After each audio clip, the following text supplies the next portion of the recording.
America बुरी तरह फंस गया है इस जंग में। दोहा को निशाना बनाया जा चुका है। यूएई के मुख्तलिफ शहरों को निशाना बनाया जा चुका है। अमरीकी सफारतखानों को निशाना बनाया जा चुका है। इराक के साथ जो हुआ, जो मिस्र के साथ हुआ, जो मुख्तलिफ दीगर अरब ममालिक के साथ हुआ, उसके बाद फिर ईरान की बारी, और ईरान की बारी लग गई। और उसके बाद फिर कहा जाने लगा कि जी जनाब इसके बाद पाकिस्तान की बारी है। तशक्कुर पाकिस्तान के नारे बुलंद हुए। और फिर अब जो एक बड़ा हथियार है अपना हुर्मुस, उसमें जिस जहाज के ऊपर पाकिस्तानी झंडा होगा उसको जाने दिया जाएगा। ठीक है। अस्सलाम वालेकुम नाज़रीन, मोहम्मद कदाफी को तो फिर हाजिर है नया दौर के प्लेटफॉर्म से। नाज़रीन, हमारे बड़े ही प्यारे गेस्ट फिदा दिल साहब हमारे साथ मौजूद हैं। इनसे हम जानेंगे कि मौजूदा सूरत हाल में पाकिस्तान बड़ी इंपॉर्टेंस इख्तियार कर गया है, जहां अमेरिका के जो वाइस प्रेसिडेंट है डोनाल्ड ट्रंप, तो देख ही रहे हैं जेडी वैंस भी पाकिस्तान के आने पाकिस्तान में आकर मुज़ाकरात की बात करना चाहते हैं। दूसरी तरफ अरब कंट्रीज, कतर, सऊदी अरब, ये वो कतर खास करके वो मुल्क है जहां पर पूरी दुनिया के लोग जाते थे। मुज़ाकरात का वो एक बताया जाता था कि वहां मुज़ाकरात के मामला, चाहे वो अफगानिस्तान से अमेरिका को निकालने वाला मामला हो या कोई भी मामला हो, उनमें कतर बड़े इंपॉर्टेंस रोल इख्तियार कर लेता था। लेकिन वो जितनी भी इंपॉर्टेंस थी, चाहे वो गल्फ कंट्रीज की, वो इस टाइम पाकिस्तान बन चुका है और पाकिस्तान इस तमाम में बड़ा इंपॉर्टेंट रोल अदा कर रहा है। अब इस हवाले से हम फिदा दिल साहब से जानेंगे कि पाकिस्तान की इंपॉर्टेंस इतनी क्यों है और दुनिया क्यों पाकिस्तान के इर्द गिर्द आकर खड़ी हो गई है, और पाकिस्तान मुज़ाकरात करवाने में कामयाब हो जाता है, इससे पाकिस्तान को क्या फायदा होगा। अस्सलाम वालेकुम फिदा भाई, क्या हाल है आपका? वालेकुम अस्सलाम, कजाफी साहब कैसे हैं जी? बिल्कुल फिदा भाई, एक तो ओवरऑल जो जंग की सूरत हाल है, थोड़ा सा उस पर बताएं कि ओवरऑल एक जो 1 से 1.5 महीने की जंग हो गई है, इसमें क्या खोया, अमेरिका ने क्या पाया, इजराइल कहां पर खड़ा है और ईरान कहां पर खड़ा है? देखिए, मेरा ख्याल है कि जंग में कोई भी जो है फतह याब नहीं होता। जंग बड़ी नुकसानदेह चीज होती है। जंग में खोना ही खोना होता है, इसमें पाया कुछ नहीं जाता। और इस वक्त जो हम सूरत हाल देख रहे हैं, कोई 34वां दिन है आज मेरे अंदाजे के मुताबिक। 34वां दिन है कि ईरान के ऊपर जंग मुसल्लत है। और ये बीच में आप ये 4 दिन निकाल लें और ये 1 महीना, ये मेरा ख्याल है ये जंग इजाफी हो गई है। अमेरिका और इसराइल का ख्याल था कि 3-4 दिनों में हम ईरान के ऊपर कब्जा भी कर लेंगे। यहाँ पे रिजीम भी चेंज हो जाएगा। ईरान की जो मौजूदा या इससे पहले जो सुप्रीम लीडरशिप थी वो जब खत्म हो जाएगी तो ईरान का हौसला टूट जाएगा, ईरानी अफवाज बिखर जाएंगी। ऐसा तो कुछ भी नहीं हुआ। और न्यूक्लियर प्रोग्राम टारगेट था इसराइल और अमेरिका का, मेरा ख्याल है वो भी महफूज है। मिसाइल टेक्नोलॉजी के हवाले से इन्होंने जो गलत अंदाजे लगाए थे इसराइल और अमेरिका ने, वो अब उसका नतीजा खुल के सामने आ गया है। अमेरिका बुरी तरह फंस गया है इस जंग में। और अगर 34 दिन तक मुजाहमत की है ईरान ने, ईरानी कौम ने, ईरान डट के खड़ा है। और उसके बाद फिर ये एक सूरत हाल हम देख रहे हैं कि ईरान ने जिस तरीके से मुजाहमत की है, तो अमेरिका के ऊपर जो दबाव पड़ा है, इसराइल को कसाफी साहब कोई इस तरह कोई परवाह नहीं है कि अमेरिका फंस गया है या इसराइल के ऊपर हमले होते हैं। इसराइल के तो वहम गुमान में भी नहीं था कि ईरानी जो मिसाइल हैं वो तल अवीव को हिट करेंगे, वो इसराइल के मुख्तलिफ शहरों तक आ पहुंचेंगे। तो एक तो जो इसराइल का एयर डिफेंस सिस्टम है, जो दिफाई निज़ाम है, उसकी खले खुल गई। वो एक्सपोज हो गया उसका सारा निज़ाम। अमेरिका की जो यहाँ पे एक आप कह लें चौधराहट थी, वो उसकी कलई जो है वो खुल गई। अरब ममालिक को कहा गया था कि जी यहाँ यहाँ पे अमरीकी अड्डे हैं तो ये आपकी हिफाजत के लिए हैं। अब वही अरब कंट्रीज जो है अमेरिका से कह रहे हैं कि आप अपनी हिफाजत तो पहले करें ईरान से, फिर हमारी हिफाजत की बात होगी। तो ये सूरत हाल है। और फिर आबनाए हुर्मुस जो है एक बड़ा हथियार ईरान के हाथ में है, और जिस तरीके से ईरान उसका इस्तेमाल कर रहा है तो दुनिया हैरान है। अब अमेरिका इस जंग से किसी न किसी तरीके से निकलना चाहता है। कजाफी साहब, हम और आप जब ज्यादातर पाकिस्तान और अफगानिस्तान के मामला पे बात करते हैं, तो फिर हम पाकिस्तान और अफगानिस्तान की कशीदगी के लिए मुख्तलिफ ममालिक का हम नाम लेते थे कि जी इसमें आके सऊदी अरब किरदार अदा कर सकता है, इसमें कतर किरदार अदा कर सकता है, इसमें मुतहदा अरब अमारात किरदार अदा कर सकता है, इसमें ईरान मददगार साबित हो सकता है। ये सारे सारे सारे के सारे जो ममालिक हैं ये तो अपने जंग में ये मसरूफ हैं। तुर्की अलग से इन मामलात में मसरूफ है। जो ईरान ने जवाबी हमले किए हैं अमरीकी अड्डों के ऊपर, उसमें आप देखें कि दोहा को निशाना बनाया जा चुका है।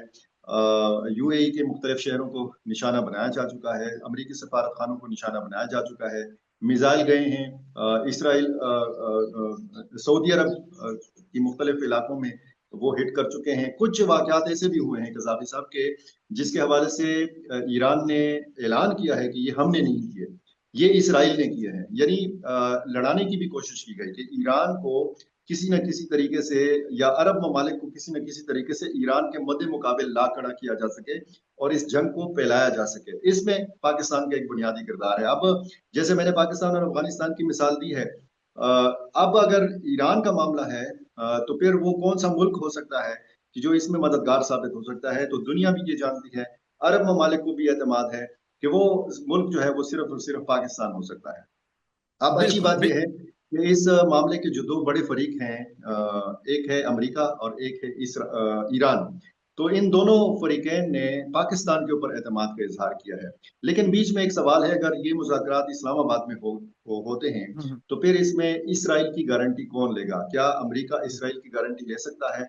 जिस तरीके से आज भी हमने देखा कि किसी एक बड़ी शख्सियत को निशाना बनाने की खबरें हैं इसराइल की तरफ से, और उनके हम्म। अहल खाना को निशाना बनाने की खबरें हैं। एक तरफ अगर मुज़ाकरात होते हैं और दूसरी तरफ इसी तरह के हमले इसराइल की तरफ से जारी रहते हैं, तो फिर तो जाहिर है कि अमेरिका भी अगर कोशिश करेगा और इसराइल उन कोशिशों को सबोताज करेगा, तो फिर अमेरिका को भी सोचना चाहिए, अमेरिकी क़यादत को ये सोचना चाहिए कि वो किसकी जंग में यहाँ पे आके कूद पड़ा है। ये तो जाहिर है कि इसराइल और ईरान का बज़ाहिर मामला था, लेकिन पाबंदियां तो अमेरिका की तरफ से भी थी ईरान के ऊपर, और न्यूक्लियर प्रोग्राम के हवाले से भी तहफुजात थे अमेरिका को।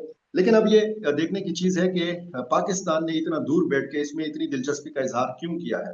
देखिए, हम्म। पाकिस्तान की सरहद लगती है ईरान के साथ, और जिस तरीके से ये बार बार कहा जाता रहा कि जी इराक के साथ जो हुआ, जो मिस्र के साथ हुआ, जो मुख्तलिफ दीगर अरब ममालिक के साथ हुआ, उसके बाद फिर ईरान की बारी, और ईरान की बारी लग गई, और उसके बाद फिर हम्म। कहा जाने लगा कि जी जनाब इसके बाद पाकिस्तान की बारी है।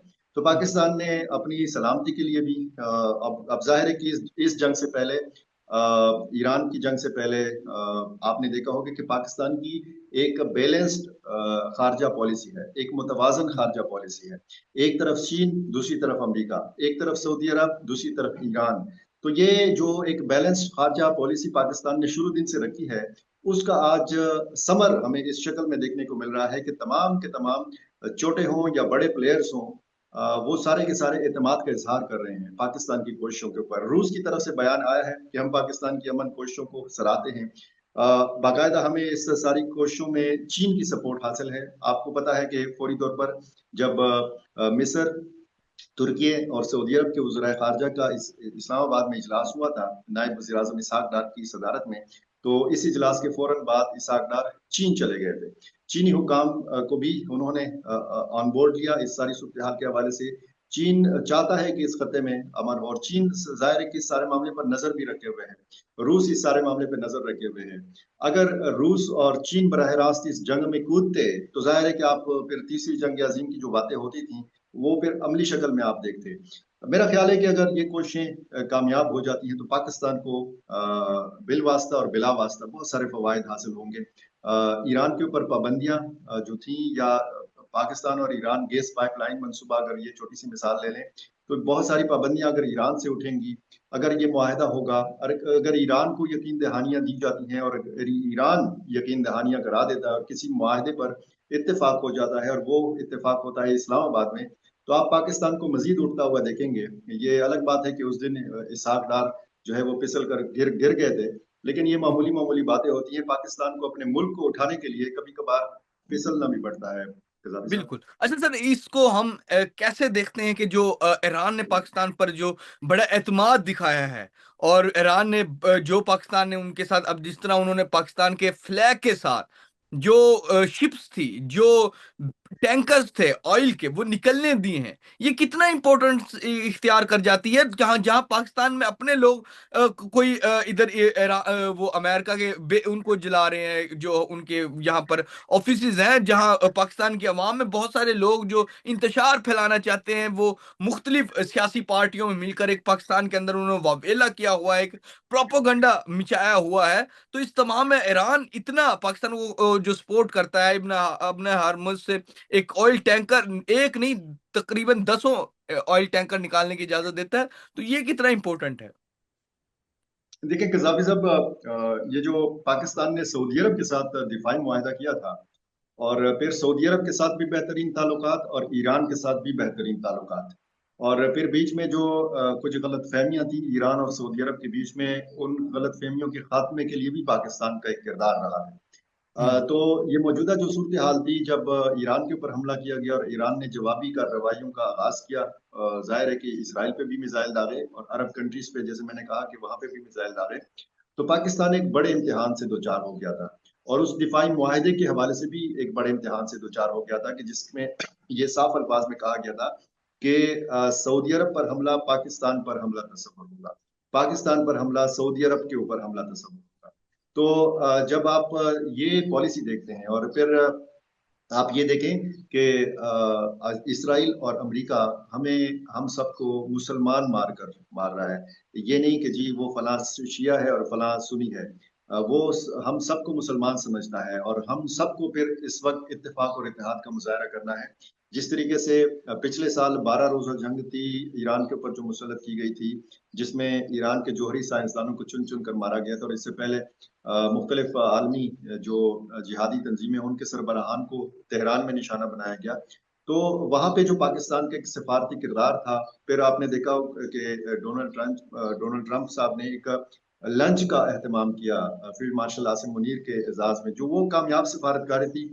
उसके बाद हम्म। फिर हमने देखा कि ईरान की पार्लियामेंट के अंदर तशक्कुर पाकिस्तान के नारे बुलंद हुए। और हम्म। फिर अब जो एक बड़ा हथियार है अपना हुर्मुस, उसमें जिस जहाज के ऊपर पाकिस्तानी झंडा होगा उसको जाने दिया जाएगा। तो ये आप क्या समझते हैं, पाकिस्तान की बहुत जबरदस्त कामयाबी नहीं है इस वक्त दुनिया में? जहां भी आप जाते हैं इंटरनेशनल एयरपोर्ट्स के ऊपर, जब आपका सबस पासपोर्ट देखा जाता है तो आपकी वाह वाह होती है, आपको कदर की निगाह से देखा जाता है, क्योंकि जिस तरीके से एक हिंदुस्तान ने प्रोपेगंडा किया था, वो प्रोपेगंडा सारा का सारा जायल हो गया है। प्रोपेगंडा यह था कि पाकिस्तान एक दहशतगर्द रियासत है। पाकिस्तान, आपको पता है, पूरी दुनिया को पता है कि दहशतगर्दी का शिकार मुल्क है, और यहाँ से अमन की कोशिशें, यहाँ से कामयाब सिफारतकारी और ये जो सिफारती सरगर्मियां इस्लामाबाद में हैं या होने जा रही हैं या जो अब तक हुई हैं, तो इससे पाकिस्तान का नामे नामी जो है, ये मेरा ख्याल है काफी बुलंद हुआ है। और दुनिया अब देख रही है, अगर अब नए हुर्मुस पर पाकिस्तानी झंडे का एहतराम है, तो वो सिर्फ ये नहीं है कि जी हम पाकिस्तानी जो है इस पे खुश हैं। सारी दुनिया का मीडिया इस वक्त जो है वो फोकस रखे हुए है ईरान के मामले के ऊपर और आपने हुर्मुस के ऊपर। अब पूरी दुनिया में जब ये रिपोर्ट होता है और पूरी दुनिया के नाजरीन और कारीन जब ये देखते और पढ़ते हैं कि जी हम्म। सिर्फ उस जहाज को जाने दिया जाता है ईरान की तरफ से कि जिस पर पाकिस्तानी झंडा हो, तो आप अपने मुल्क के मकाम का और उस अपने मुल्क के वकार का आप अंदाजा ही लगा सकते हैं कजाफी साहब। बिल्कुल बिल्कुल बिल्कुल। जी तो नाज़रीन, जिस तरह के फिदा दिल साहब हमारे साथ मौजूद थे और मौजूदा जो सूरत हाल बनी हुई है, एक पूरी वर्ल्ड वॉर 3 की जिसे कहें कि सिचुएशन बनी हुई है, अगर ये जंग जिस तरह पाकिस्तान मुज़ाकरात करवाने की भरपूर कोशिश कर रहा है और बहुत अच्छी डिप्लोमेसी कर रहा है, इन तमाम मामलात में अगर ये नाकाम होती है तो ये वर्ल्ड वॉर 3 की जानिब जाएगी, जहां पर अमेरिका जिसे कहेंगे एटमी हथियार भी इस्तेमाल कर सकता है, जैसे कि अभी पिछले दिनों में उन्होंने कुछ इस तरह के हथियार इस्तेमाल किए हैं सफ़हान की चोटियों पर, जिसमें बताया जा रहा था जो बॉम्ब थे वो एटमी तो नहीं थे, लेकिन उनसे निचले दर्जे के वो बॉम्ब्स थे जो असफान की पहाड़ियों पे गिराए थे। और उसके बाद जो ईरान ने जवाब दिया था इसराइल में, और उन्होंने भी सैकड़ों बैलिस्टिक मिसाइल इसराइल पर दागे थे। और इसराइल का इस टाइम जो डिफेंस सिस्टम है वो तो ना होने के बराबर है, खत्म हो चुका है जो अभी हम नजर आ रहा है। और इस टाइम जो उनके ऊपर जो एक एक जानिब तो हुतीज तो करते ही रहते हैं लेकिन उनको रोक लिया जाता है, लेकिन जो लिबनान से उनके ऊपर